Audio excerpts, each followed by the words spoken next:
یہ نہیں فرمایا کہ خاص لوگ تقوی حاصل کر لیں گے تو باقی لوگ چھوٹ جائیں گے. ہر ایک کو بچنا ہے حرام سے اور ہر ایک کو نیکیوں کے کام کرنا ہے اور ہر ایک کو جو ہے گناہ کو برا سمجھنا ہے. بس تقوی اسی کے ذریعے سے آدمی قدم بڑھاتے بڑھاتے آگے بڑھتا ہے.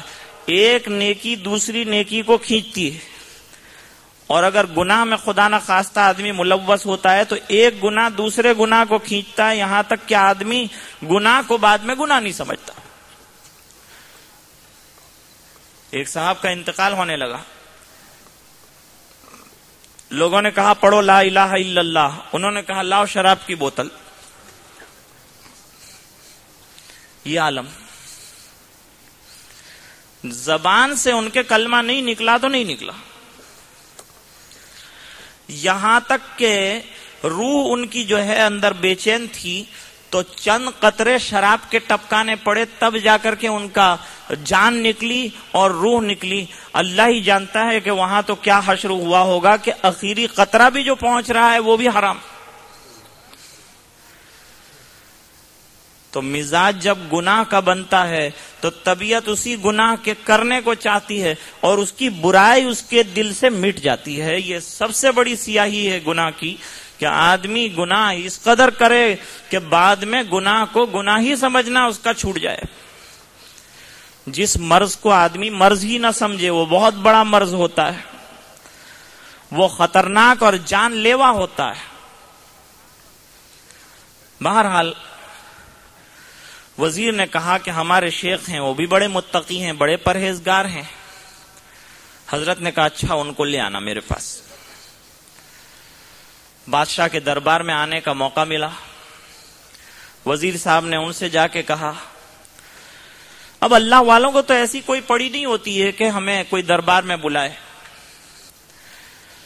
لکھا ہے کہ اللہ والوں کو اللہ کے ذریعے سے جو معرفت حاصل ہے اور جو دل کے انوار حاصل ہیں، اس کے ہوتے ہوئے دنیا کے بھرے ہوئے دربار اور مال و دولت ان کے سامنے ہیج ہے، اس کی کوئی حیثیت نہیں ہے. انہوں نے کہا ٹھیک ہے تم کہتے ہو تو آؤں گا. ادھر بادشاہ نے ان کے تقوی کی جانچ کے لیے ایک آدمی کو کہا کہ جب وہ آئیں تو چونکہ ان کا تعلق ہے پٹھان برادری کے ساتھ، لہذا وہ آئیں تو تم یوں کہہ دینا کہ آج فلان قوم اور پٹھانوں کے درمیان جھگڑا ہوا اور پٹھانوں کو فلان قوم والوں نے بہت مارا، دیکھیں پھر کیا ہوتا ہے. اس نے پوچھا کہ حضرت اس سے کیا فائدہ؟ کہا یہ تمہارا کام نہیں ہے کہ فائدہ کیا ہے نقصان کیا ہے، جو میں کہتا ہوں اتنا کرو. بھائی غلاموں کا کام یہ نہیں ہوا کرتا کہ وہ فائدہ کیا ہے اور نقصان کیا ہے اور کیوں کیا جا رہا ہے یہ سب پوچھیں. اسی وجہ سے مشائخ نے لکھا کہ بھائی ہر چیز کی حکمت مت پوچھا کرو اور کیوں مت کرو. دروازہ پرانا ہوتا ہے تو اس میں زیادہ کیوں کی آواز آتی ہے، یہ کمزوری کی علامت ہے ایمان کے اعتبار سے. پھر اس میں آئل چھوڑنے کی ضرورت پیش آتی ہے. یہ بات نہیں ہے کہ ہمارے پاس کیوں کا جواب نہیں ہے، لیکن ہر کیوں ایسا نہیں ہوتا کہ اس کا جواب دیا جائے. جواب تو ہے لیکن ہر کیوں اور ہر وائی ایسا نہیں ہوتا کہ اس کا جواب دینا ضروری سمجھا جائے. بھئی ایک آدمی کو ملازم رکھا ایک سیٹھ صاحب نے اپنی دکان پر، بھئی یہ کام کرنا ہے. اب جب ان کو کام سپرد کیا کہ بھئی یہ کپبورڈ یہاں سے ہٹا کے وہاں رکھنا، انہوں نے کہا کیوں؟ تو وہ اسی دن ان کو جو ہے اجازت دے دے گا کہ آپ تشریف لے جا سکتے ہیں. پہلا دن نہ تعلق نہ جان نہ پہچان، اور جو ہے تم نے یہ سوال شروع کر دیا کیوں؟ تمہیں کیا حق ہے بھائی کہ تم سوال ایسا کر سکتے ہو؟ یہ تو برسوں کا آزمودہ کار ملازم پوچھ سکتا ہے کہ حضرت میں اس کو اٹھا کے یہاں کیوں رکھوں؟ جس پر اعتماد ہو گیا ہو اس کو کہہ سکتے ہیں اور وہ ہم کو کہہ سکتا ہے. باقی تم ابھی تو آئے ہو اور طفل مکتب ہو اور سوال پوچھتے ہو ہم سے کہ کیوں. اس لیے مشائخ نے لکھا کہ بھائی اللہ تعالیٰ کے تو ہر کام کے اندر حکمت اور مصلحت ہے، لیکن ہمیں ہر مصلحت اور ہر حکمت کے پوچھنے کا کوئی حق نہیں ہے۔ بندے کا تو کام ہی بندگی ہے اور غلام کا تو کام ہی غلامی کرنا ہے، اس کو اس پر کچھ ملے یا نہ ملے اس کو تو کرتے ہی چلے جانا ہے۔ بادشاہ نے کہا تم اپنا کام کرو، جتنا سوال تم کو پوچھا ہے اتنا تمہیں اس کو پوچھنا ہے، یا جتنی بات ہم نے کہی ہے ہمارے سامنے اتنا تم دوہرا دینا، بس جب وہ آ جائیں ہماری گفتگو جاری ہو تب۔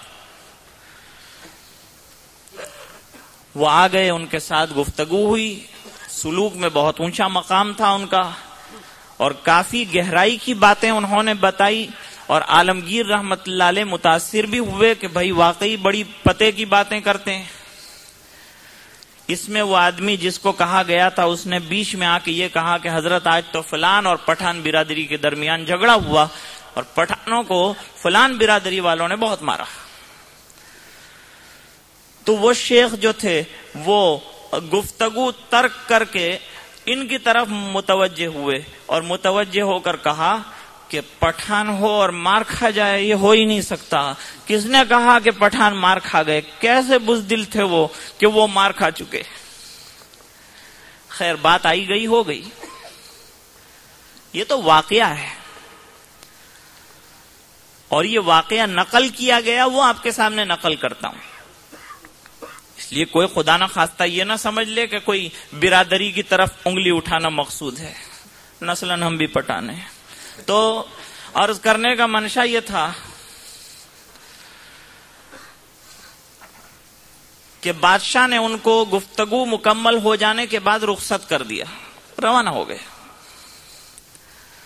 اب معلوم کرنا چاہا، وزیر صاحب جب رخصت کر کے واپس آئے تو انہوں نے چاہا کہ معلوم کریں کہ کیا خیال ہے ہمارے شیخ کے بارے میں، ہمارے بادشاہ سلامت کا۔ تو بہت ادب کے ساتھ موقع سنبھال کر کے انہوں نے پوچھا کہ حضرت کیسا پایا ہمارے شیخ کو؟ فرمایا بڑا دیندار، نیک، صالح، طریق میں اور سلوک میں ان کا مقام بہت اونچا، لیکن وہ متقی نہیں ہے۔ سہم گئے سن کر، متقی نہیں ہے حضرت، اتنے بڑا شیخ وقت ہیں آپ فرماتے ہیں متقی نہیں ہے۔ فرمایا کہ یہ جو ہمارے ایک آدمی نے درمیان کے اندر جو بات کہی تھی، یہ بات کے بعد ہی میں نے یہ اندازہ لگایا کہ وہ متقی نہیں ہے، اس بنا پر کہ جب یہ خبر ملی کہ فلان برادری والے پٹ گئے، یعنی پٹھان برادری والے پٹ گئے، تو ان کو پہلا جملہ تو یہ کہنا چاہیے تھا کہ انا للہ و انا الیہ راجعون، آپس میں دو مسلمان بھائی کیوں لڑے؟ ان کو تو یہ جملہ کہنا چاہیے تھا کہ کیوں لڑے آپس میں یہ لوگ۔